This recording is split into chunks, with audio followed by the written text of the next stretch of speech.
Alright, let's break down the key points for the left sidespin-backspin serve.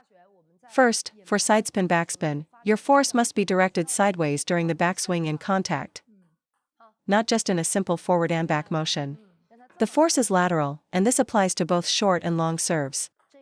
Second, don't start your backswing too high, or you'll end up chopping down on the ball. You should bring the racket back horizontally, keeping the vertical drop minimal. Once your technique improves, you can start higher because you'll know the correct contact point. But when you're starting, keep the racket's vertical movement small. A high-to-low path creates backspin, while a low-to-high path creates topspin. Avoid large up and down motions. That kind of motion often results in a high, slow serve. Third, avoid a medium-height toss. It's the most awkward height for timing. Under pressure in a match, you'll misjudge the contact point and pop the serve up. A low toss has a fast ascent, while a high toss has a slow ascent but a fast descent. You either have a low toss or a high toss, not a medium toss. For amateurs, a medium toss is too inconsistent and affected by nerves. Fourth, when serving sidespin-backspin, focus on wrist rotation. Both the racket head and handle need to rotate. This rotation is what generates heavy spin on the ball. Your fingers should lead the wrist. The wrist must be flexible, and you generate more spin by accelerating through the contact on top of that flexibility. Fifth, adapt your serve to your opponent's backhand return. If they prefer to loop, use a flatter racket angle, prioritizing spin over speed. Why is a flatter serve with more backspin harder to loop? Because it's difficult to borrow power from it. Most players instinctively lift up when returning a long sidespin-backspin serve. My serve with a flatter racket angle is slower, doesn't shoot forward, and actually drops after bouncing. Unlike a fast serve that kicks forward, this ball requires them to drive forward while looping. But most amateurs just lift straight up. So, against an opponent who likes to attack, use a slightly flatter racket angle, focus on brushing the ball, and serve slower. The slower it is, the harder it is for them to loop. A faster serve just gives them pace to work with. So my sidespin-backspin serve should focus on heavy spin and making the ball float. A serve with a flat racket brushing the bottom of the ball can never be as fast as one with a more vertical racket angle. Therefore, against players who like to attack the backhand, keep your racket angle slightly flat, focus on brushing and lateral force, and make the serve float more. Don't serve fast. Speed allows them to time their shot and use your pace against you, making their return difficult to defend. Now, what about an opponent who prefers to push? Should your racket angle be flat or more vertical? If you use the flat racket angle we just discussed, the return will be an easy, but very spiny, push. But what if I change my racket angle from flat to more vertical, using the same brushing motion? First, the ball will kick sideways more.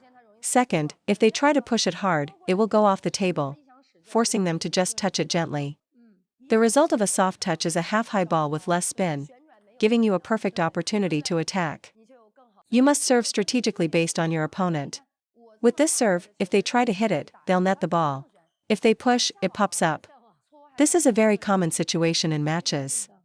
Against a player who mainly pushes, your serve should be fast and deep to rush them and disrupt their timing. Against a player who mainly loops, your serve should be floaty and spiny to disrupt their rhythm. The main goal is to attack their weakness.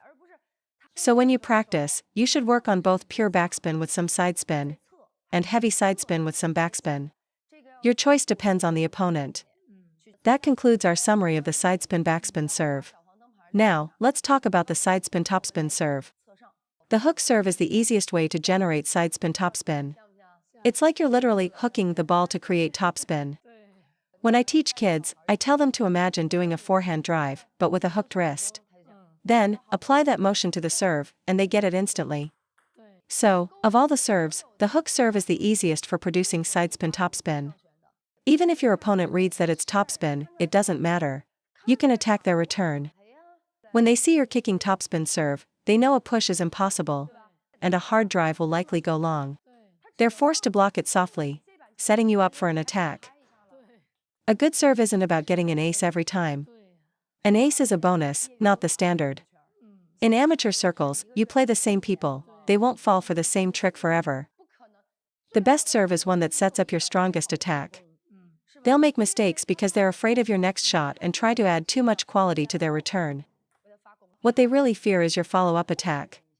For example, if I serve heavy backspin and they push it back, I can loop with even more spin, and they can't block it. Fearing this, they'll decide they have to loop instead of push, which forces them beyond their skill level and causes an error. Because they keep getting punished for pushing, they're forced to find another way, which is to attack. This pushes them out of their comfort zone and forces them to use techniques they haven't mastered, leading to unforced errors. So remember this concept: a service ace is a surprise, not the norm. The norm is having a follow-up plan. After a kicking sidespin topspin, I must be ready to attack. After a sidespin backspin, I must be ready to loop with heavy spin. After a deceptive short serve, I must be ready to attack. When you connect every serve to your next shot, you become unstoppable. For instance, say my serve forces a weak return, but then I miss my follow-up loop or just push the ball back. The rally resets to 50-50, and the advantage from my good serve is wasted. So never rely solely on the serve itself. If you have a naturally good feel for brushing the ball and a consistent backspin loop, then you should definitely practice your sidespin backspin serve. If you're stronger in topspin rallies and have good footwork, you should focus on practicing your topspin serves. The two easiest topspin serves to learn are the backhand sidespin topspin and the hook serve. These two serves generate the most topspin out of any serve. For backspin serves, the easiest to master is the pure backspin, or the spin, no spin serve. Like Fan Zhendong's spin, no spin serve, the return is often simple, allowing him to set up his powerful attack. The other highly effective backspin serve is the left sidespin backspin. These two produce the heaviest backspin. In comparison, a backhand sidespin backspin won't be as spiny, and it's hard to generate heavy backspin with a hook serve.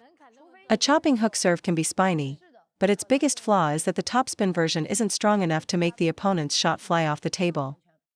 They'll likely just push it half high, because it's fundamentally more of a backspin serve than a topspin one.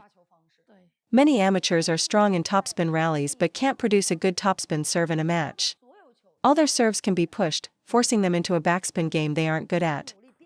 In my opinion, it takes at least 3 years of practice before your consistency and point-winning rate in backspin rallies will be higher than your error rate. So, while your backspin game is still developing, practice the hook sidespin topspin serve. The return will almost always be the same type of topspin ball, which you can handle with your fundamental strokes. This simplifies the game for you. So for sidespin topspin, you must practice your backhand and hook serves, as they are the easiest ways to generate it. Let me teach you a super simple sidespin topspin serve that you can use this afternoon and your opponent won't be able to push it. A fast long serve works, but the spin is too obvious. To make a serve unpushable, you must keep your racket angle closed and contact the ball with a forward motion. If your motion is from high to low and then forward, they will be able to push it. But if the motion is purely from back to front, they will have almost no chance to push it back. So, the number one principle for all serves is to generate force from back to front. This applies to left side spin, right side spin, and backhand serves. If you remember this principle, you're already halfway there. Second, how do you make a hook serve kick? Whether you're a penholder or shakehand, you must hook the racket. Imagine a forward driving motion, but you execute it with that hooked wrist. Think of it as retracting and extending your forearm. Like a carpenter sawing wood, pull, then push. The motion must be horizontal. If you push downwards, the opponent will be able to push it back. The motion must be level or even slightly upward. Pull back, then push forward. That's your instant topspin serve right there. When you toss the ball, retract your forearm, on contact, extend your forearm forward. Retract, extend. You must keep the racket hooked, otherwise the ball will fly sideways. So hook it, pull the forearm back, and snap it forward. I guarantee they won't be able to push that ball. This follows the principle I just taught: contact the ball from behind and move forward or upward, with no vertical drop. If there's a high to low motion, they can push it no matter how fast you serve, because you've added backspin. Why can't you get topspin on your hook serve? Because after your backswing, you're hitting down on the ball, which imparts backspin. You cannot bring the racket downwards on contact. The motion must be sideways or upwards. The key to this serve is that the power comes from the extension of your forearm at contact. The force is in the forearm, not just the wrist. If your forearm isn't actively moving, the serve is useless. You have to snap the forearm back and then forward through the ball. That's what makes it effective. Your form doesn't have to be perfect. Just do this, and I promise, they can't push it. The hook serve is incredibly simple. In layman's terms, punch through the side of the ball for topspin. Punch downwards for backspin. Want more kick? Punch slightly upwards.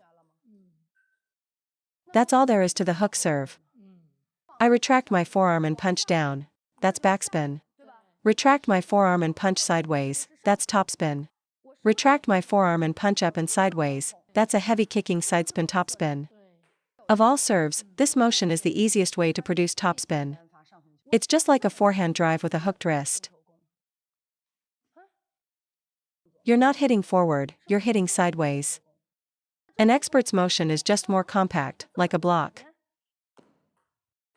They hook the racket and hit with a small, outside-in arc.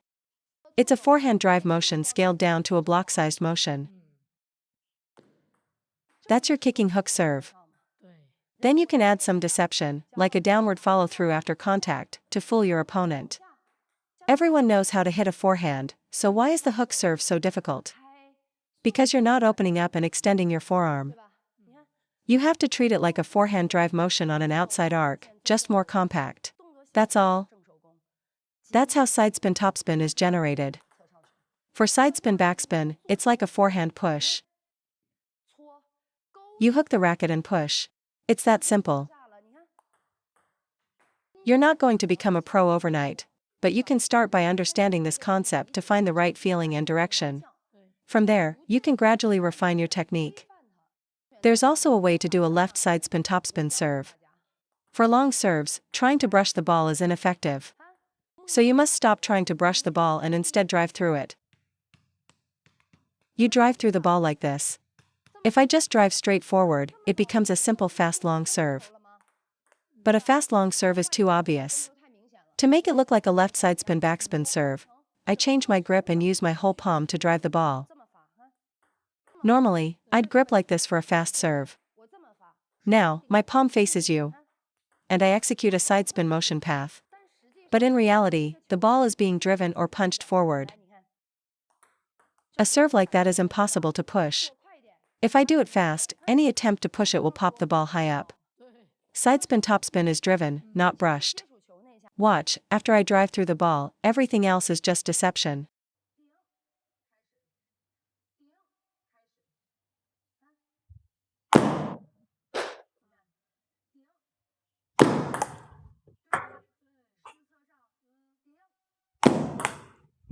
All that matters is how fast I can drive through the ball. The contact point is halfway between the back of the ball and the side. You use your racket angle to drive through that spot. This applies to both penhold and shakehand. After you drive through the ball, you add the deceptive follow-through. It's not generated by brushing. Brushing is for short serves, long serves are driven. See? After the drive, you can add all kinds of different fakes. And those fakes look a lot like a left spin serve. It's not produced by this kind of brushing motion. Let me give you one last piece of advice. For all sidespin topspin serves, master the hook serve. In my experience, the hook serve and the backhand serve produce the most intense sidespin topspin. No matter how much you practice your standard left sidespin topspin, it will pale in comparison.